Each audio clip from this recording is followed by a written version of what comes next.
The PacWest is made up of NCAA Division II universities from Arizona and Utah to California and Hawaii.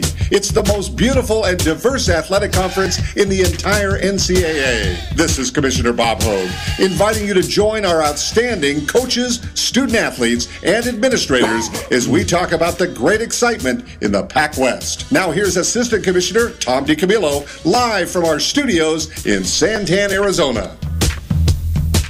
Wow, I'll tell you what, I feel a whole lot better this Thursday than I did last Thursday. Man, you sound a lot better. I ended up with a sinus infection. I was out at the basketball tournament on Friday. I actually crawled into the back of my minivan after the first game got started and slept for about an hour. I couldn't, we've talked about it multiple times. It's been a brutal I'm going to tell you, I'm scared. I woke up this morning with a cough and some sinuses, and I'm like, first thing I did was think of you.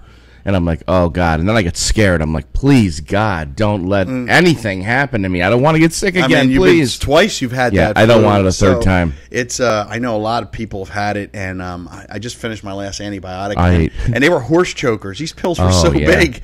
And the doctor goes, these are going to hurt. Usually medicine doesn't bother me. 3 in the morning when I had my cough, I woke up. I'm like, I ran to the medicine cabinet and ate 7 of those vitamin C chewables. I'm like, please. Okay. That's probably not the best thing to do all at one time. But we're glad everybody's here for PacWest Radio today. We're shortly going to get on the phone with John Judkins, the head coach. And excuse Joe and I if we cough. We're trying to duck off the air to do that. We're going to talk with John Judkins, the head coach at Dixie State, the champions of the PacWest. They won the regular season and the tournament, the PacWest tournament. It was an outstanding conference tournament. We had great games, 12 games. Yeah, that first number there. And John and the Dixie State Red Storm were up in Bellingham, Washington, at Western Washington University as part of the regional. They're the 4th seed. Excuse me. And then we're going to talk to Bob Hogue. The men's and women's regional are both at Western Washington, and Commissioner Hogue is also up in Bellingham. We're going to talk to him in the second half of the show, talk about the atmosphere that's going on up there. And then we have a really exciting announcement. The Hawaii Tourism Authority is now a sponsor of the PacWest, and they are the sponsors of the Players of the Week, and we'll talk a little bit more about that. We're going to kick off with the Hawaii Tourism Authority Players of the Week that's going to go on starting today through the next week. We're going to announce all the Players of the Week for the spring sports. And joining us is John Judkins, the head coach of Dixie State University, formerly Dixie State College of Utah. John, welcome to PacWest Radio again. All right, thanks for having me.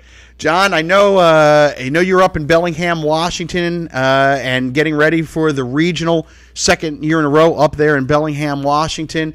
Let's talk a little bit about, first, the PacWest basketball tournament. You guys won the regular season title and the conference tournament. Now that the conference tournament has been over for a couple days, it really was an outstanding event. I'd like to get your thoughts about the whole tournament and the experience that your student-athletes had at Azusa Pacific. Oh, I thought it was great. I thought what a great experience for our kids to go to something like that. We haven't played 2 games in a row for a long, long time. It was more early in the season when we did it. So it's kind of hard to get used to a little bit. I found that for John about it, had to play 3 in a row. But that's what the guys played for, and they were very, very excited. And I thought Azusa did a great job of running the tournament for the first year. There's things that obviously I think we can fix. With not having a shoot around on a day of the game day on Friday was kind of a misunderstanding. But other than that, I thought it was very, very good. And they ran it nice, and it was a lot of fun. I saw some very good teams there. How does playing in that conference tournament help you guys now going into the regional, or does it help you?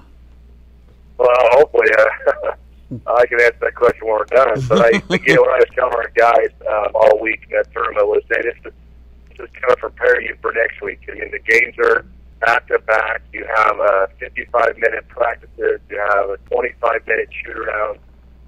They do exactly the same as the NCAA does, and sometimes it's kind of a shock that how they get you in and get you out so fast. Your guys aren't used to that. So we use that in the locker room situation, when you can get in your locker room, when you can't. Just little things like that. I think it just was nice to have to kind of experience so that this week we know exactly what to do and how to do it. Going into the PacWest tournament, you guys pretty much knew that you were going to get a bid into the NCAA regional, as opposed to schools like Chaminade that really needed to win some games, ended up being the 8th seed. As a coach, I'm sure you've experienced both ends of it. When you go into a conference tournament and you already know that you're going to go to the NCAAs, do you coach differently, or is it just that you're out there to win and you're trying for a conference title? Well, we were out there to win, obviously. We were trying to, I mean, like you said, we knew we were probably going to go in talking to everybody. We knew we were probably going to make it to the NCAA tournament.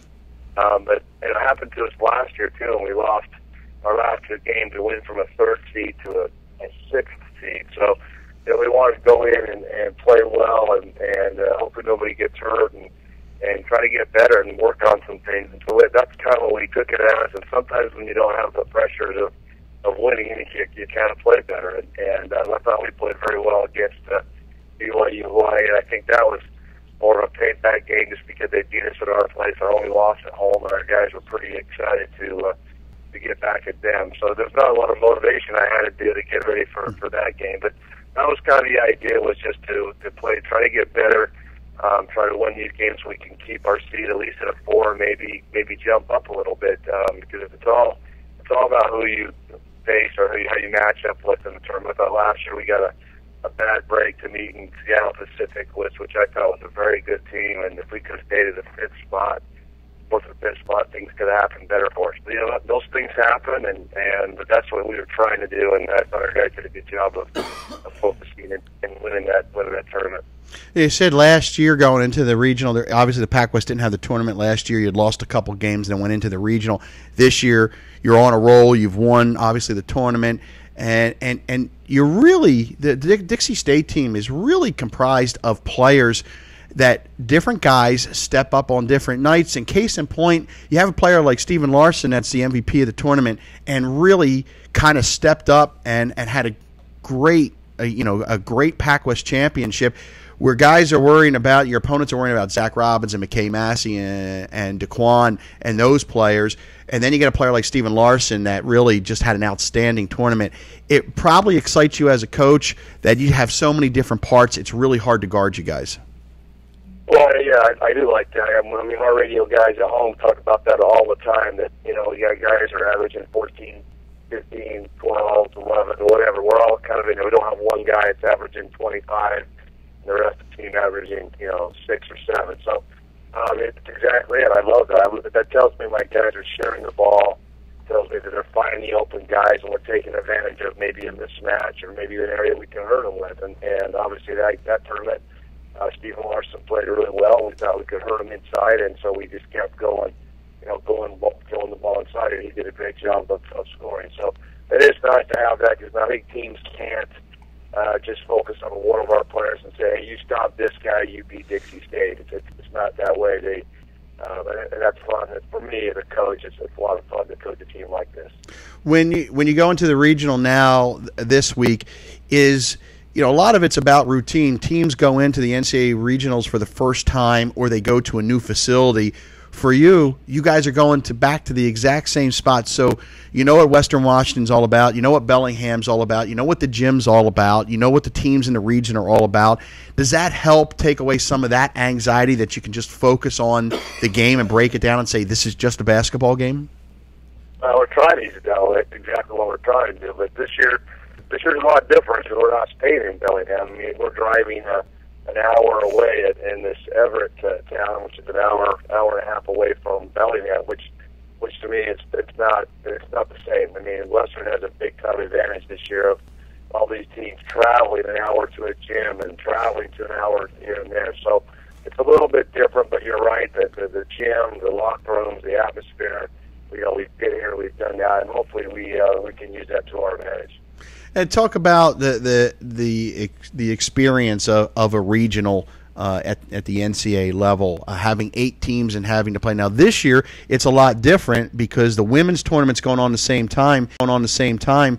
You guys play Friday and then won't play again until Monday if you win in that first round. Is that a good or a bad thing? I think it'd be a good thing if I wasn't where we were at. I think it really favors Western Washington, and they're home. If we win our first game and they win their first game, and they're going to have a bigger advantage because they don't travel. They they have all their stuff at home, and it's going to be a bigger advantage for that. But again, everybody has to do it, so it's not like it's one team has to, one team doesn't. We're all kind of on the same. I wish we came in flew in last night, and stopped and practiced in Seattle. I just wish they should have split it up and had half here and half there. I mean, we're only 30 minutes away from Seattle where we're staying. It would have been probably a lot easier to have it there. But again, that's water under the bridge. You can't do anything about that. But like the days off, it's gonna be nice to prepare and give you guys some rest. Like you said last week, we did the back to back, and that's kind of what we were hoping for. Again, preparing that way for this, and now it's not going to be that way. It's. Do you think you'd have an opportunity if you can win that first round game, and then as some of the teams in those opening rounds, some of the hotel rooms clear out? Do you think you'd have an opportunity to move up there? If you win your first game, they said they're supposed to move you out Sunday back up to Bellingham, because the girls teams will lose. That's where they're staying, so those girls will lose, and they'll move hotels, and then they'll be able to go up to Bellingham on Sunday and stay over there. And then you have Monday and Tuesday, which is nice. So again, they're trying. I just think maybe we should have had both the tournaments here. It's just too hard. It's too hard for the people to do it and everything else. But again, everybody's here at the same hotel, so there's no advantages of, well, this team has this or not. But I just think they should have done a little bit better job of thinking through this before we decide to do it. But we're happy to be here. We really are. We think we can, we can do some damage in this tournament. I think all the PacWest teams. I think Grand Canyon's got a very good chance, and I think Shelmont's got a great chance to beat Western. I think that their style of playing, their push and gun and shoot threes, I think they got a very good chance to upset a number one seed. A few years ago, when you guys were in the tournament, you ended up playing, I think, Chaminade in that opening round. This year, you're fourth, Grand Canyon sixth, and Chaminade's eighth. It's really nice that you don't have to play a conference team in the first round, isn't it? Oh, there's no question. That's and the NCAA could have changed that one a little bit too. They could have put Chaminade at 7 and Chico at 8, because now Chico plays Portland, but they're playing Cal Poly. They're playing them. They just got done playing them 2 weeks ago. So I don't know. Sometimes I wonder why they do that. But it was nice this year that we know that we're not playing somebody in our conference unless we win and they win and so forth. So it is nice. I think our league can compete with the GNAC and with the CCA, and I hope that this year we can show that again.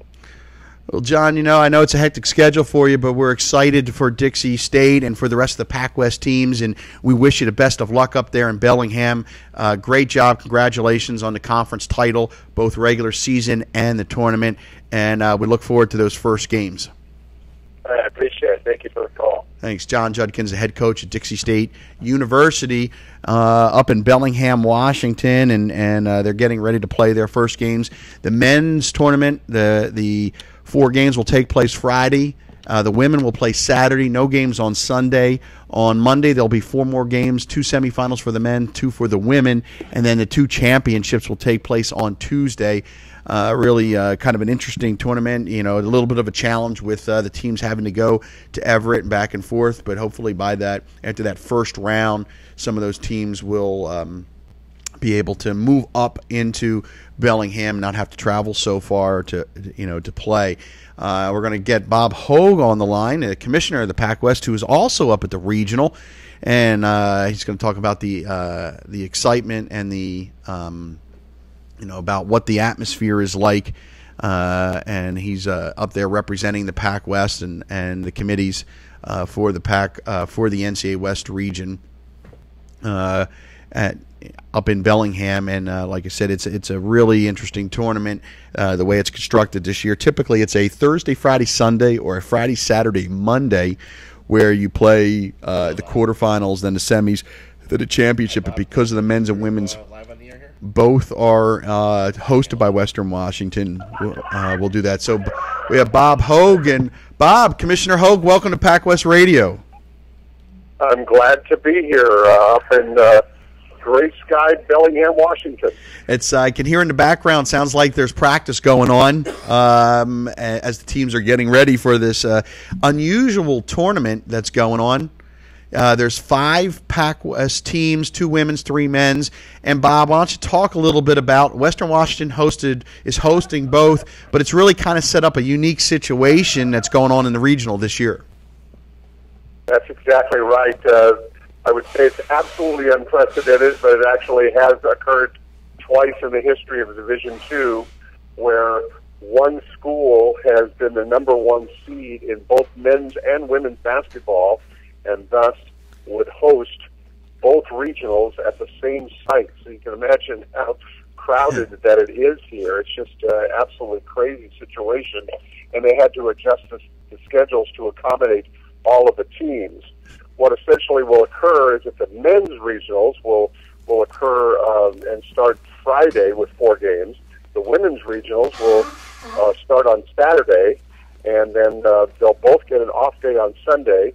On Monday, it'll be a combined regional, if you can imagine. On semifinal day Monday, you'll have women's games at noon and 5, and men's games at 2:30 and 7:30. And then the championship games on Tuesday, you'll have the women's game at 6, followed by the men's game at 8:30. So it's a very exciting time up here in Bellingham, Washington. As you know, the men's team from Western Washington won the national championship a year ago. So they've always had a really outstanding team, and now their women's team is just as outstanding this year, getting the number 1 seed on the women's side as well. So it's a really wild and exciting time up in Bellingham, Washington. Let's talk a little bit about the breakdown. Now, Chaminade is going to be playing host Western Washington, so they have the toughest challenge, probably taking on the number 1 seed and playing the reigning national champion in their building. That will be the last game on Friday night. Talk about who Grand Canyon and Dixie State are playing and what time people can tune into the games. Yeah, Grand Canyon plays Seattle Pacific in a battle of 6 versus 3. That's the first game, 12 o'clock Pacific time. Then the other game involving a PacWest team is our PacWest champion Dixie State play in the 5-4 game, because Dixie State is the number 4 seed. That'll take place at 5 o'clock Pacific time. So as you're absolutely right, 3 PacWest teams in the tournament, the number 4, 6, and 18 seeds, with Chaminade, the number 8, playing in the finale. It's my understanding it'll be a sold-out place, so it'll be really rocking with the host Western Washington hosting and playing here in a crazy Carter Gymnasium on the campus of Western Washington.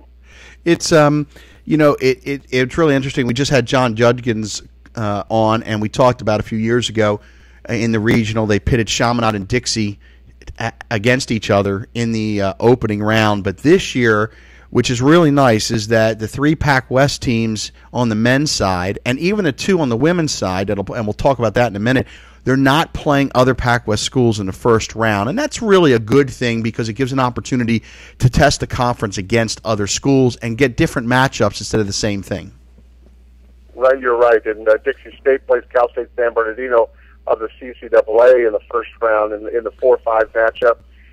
Chaminade obviously playing a GNAC team, and Grand Canyon playing a GNAC team.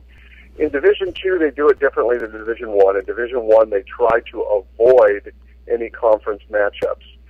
In Division II, wherever your seeding falls is where your seeding falls. And I've always been an advocate of, is there any way that we can make some adjustments on occasion? Not to hurt anybody, of course, but you can imagine if you're playing somebody the 3rd or 4th time of the season, you're going like, gee, we're going to play these guys just down the street. But stuff happens, of course, and there is one men's matchup that is like that here in the regionals. You got Chico State playing Cal Poly Pomona in the 7-2 game at 2:30 on tomorrow. In fact, Chico is practicing in the background here, and this will be the 4th time they've played this year. Wow. So they know each other extremely well. Ironically, the last I was at Western Washington, you had a battle of 8 versus 1, Central Washington and Western Washington, arch rivals, played in the first round of a regional hosted here at Western Washington, and Central Washington upset Western in overtime. And it was interesting because the place went from a madhouse to literally a morgue in rounds 2 and 3 because the number 1 seed had been knocked out, and everybody kind of deflated the folks around the area here, and literally you could hear the sneakers on the floor. The championship game, I remember, was played between BYU Hawaii and Cal Poly Pomona. So you had two teams, not from the Northwest, and it was played. It was like it was an early season scrimmage. You could hear the speakers and the coaches, barking orders. But you know what? That can happen. If the number 1 seed gets knocked out, we've got a great matchup here with 4 teams, and Chaminade's a great team as well, and so you never know what might actually occur here when we play the game. I think a lot of people, from a Western Washington standpoint, you look at Chaminade's resume and you see that win. Chaminade beat Texas and beat them handily early in the year. That's got to scare anybody. If a D2 team can beat a Division I team and the way they beat them, that's always a possibility that Chaminade has that talent and ability to play that kind of game. Yeah, you're absolutely right. Chaminade shoots extremely well. They made it to the championship game in the PacWest, and took that game literally down to the last few possessions until Dixie State won it. Going away at the free throw line in the last couple of minutes or so. But you're right when you say that Chaminade is dangerous. All the lower seeds are dangerous. Chico at number 7. At number 6, Grand Canyon. At number 5, Cal State San Bernardino. Anything can happen. A couple of years ago, BYU Hawaii, the number 7 seed, went all the way to the national championship game. And they were the number 7 seed in the West. So, it's just crazy what might occur here. And that's why they play the tournaments, and that's why they call it March Madness. Let's talk a little bit about the women's side. The conference tournaments that we just had at Azusa Pacific, they were outstanding. I think they in a lot of ways exceeded a lot of people's sort of thoughts of that first one. You're not sure, what's going to happen. There was always steady crowds, some really big crowds. There was never, like you had said, the gyms were never a morgue. There were always people in the gyms. It just was a great atmosphere. And then you had a school like Academy of Art that comes out of the 3 seed and gets the automatic qualifier for winning the tournament. That was a really terrific thing for Lene Larson and the Academy of Art Urban Knights. Yeah, Academy of Art, of course, first year that they're an active member of the NCAA. They've been in our conference here for a few years, but they had to work their way through the membership process. What a day for them. On the same day that they won our tournament, they also won the women's indoor track and field championship on a national level. So what a day for the Urban Knights, and it was a great story for them as they played exceptionally well. Perhaps the most exciting game of the entire tournament was that women's semifinal game against Grand Canyon, 2 regionally ranked teams, and the game went literally down to the last possession in overtime, with Academy of Art holding off Grand Canyon to win by 2 points. Just an absolutely thrilling game. And then they went on to the championships against Hawaii Pacific, and Hawaii Pacific led the game at halftime, and their leading scorer got hurt early in the second half. And during that time period when she was out, Academy of Art started hitting some big buckets and ended up winning going away. It was ended up being a rather lopsided, final score, and ultimately Academy of Art secured the number 8 seed in the tournament. They'll play Western Washington, the host, at number 1. Grand Canyon held on to a seed and will be seeded number 6 in the tournament, and so they'll battle UC San Diego, a team that they faced early in the year and played in a 2-point game, which Grand Canyon won, a real close one. So that'll be a great rematch in that particular ball game. Felt really badly for Hawaii Pacific. We wanted them and felt that they were definitely worthy of a regional selection. Unfortunately, the national committee did not select them. That was very unfortunate. But in any case, we've got 2 PacWest teams up here on the women's side, and 3 on the on the men's side. So it's a very, very exciting day. It's from a commissioner standpoint, the opportunity. I know there's some challenges having all those teams in one spot, but from your perspective, it's got to be exciting. You have five of the conference teams there. It's all in one location. You know, the atmosphere is going to be developing over the course of the next couple of days, but there's got to be a lot of excitement building to do something like this. Yeah, you're absolutely right. I mean, it's unprecedented, I believe, for us to have 5 teams all headed to one regional. That's exceptionally exciting. I'm so proud of what we've done in the PacWest. We've come so far. It wasn't too many years ago when it was difficult for us to even get one team in on the women's side. Maybe we'd get a couple in on the men's side. Now we've become such a player in the West, and I just feel that our numbers are going to continue to grow year after year. I'm really proud of how our teams have come along, and we've become just a major player in the tournament, and it's going to be very exciting here in Bellingham this weekend. We do one thing. We have a couple of schools, California Baptist for the women and Fresno Pacific for the men, in the NCCAA National Championship tournament. They're both in the semifinals, and just want to acknowledge John Taylor last night became the first PacWest player to score 50 points in a game. And that's an amazing. I don't care if he scores 50 points in tiddlywinks. That's a lot of points. And he's a great player. What a great scorer. Their last couple of games, Fresno Pacific has gone over the century mark. I believe they did that a couple of times during the PacWest season as well. So, very exciting player, and I wish those teams the best of luck. It's going to be interesting when those teams are eligible in a couple of years to be in the NCAA tournament. It's going to really change the complexion of that West Regional when the new schools have an opportunity to participate. So, Bob, we really appreciate you joining us. Have fun up in Bellingham, Washington. I know it rains a lot up there, so. But we look forward to our PacWest teams continuing on, and hopefully we can get a couple teams get to that final and do some damage. We'll see what happens. Gray skies right now, but it is beautiful in the Northwest. Bob Hogue, Commissioner of the Pacific West Conference, joining us, along with John Judkins from Dixie State University from the NCAA Division II Men's and Women's Basketball Regionals in Bellingham, Washington.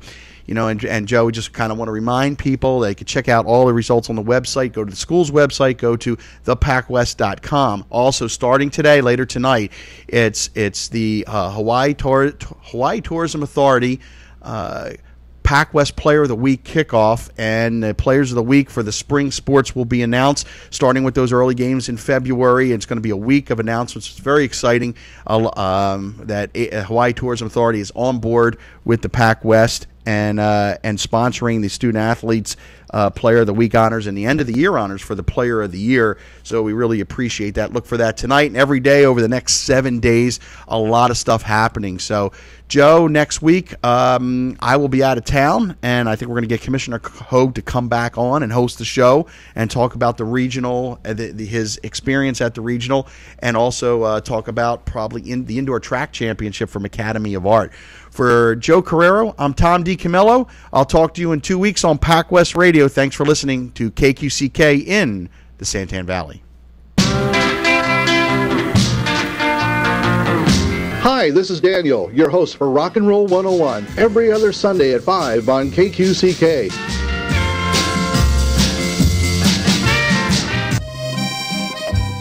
Bocce Italian Bistro of Arizona is the best kept secret this side of Italy.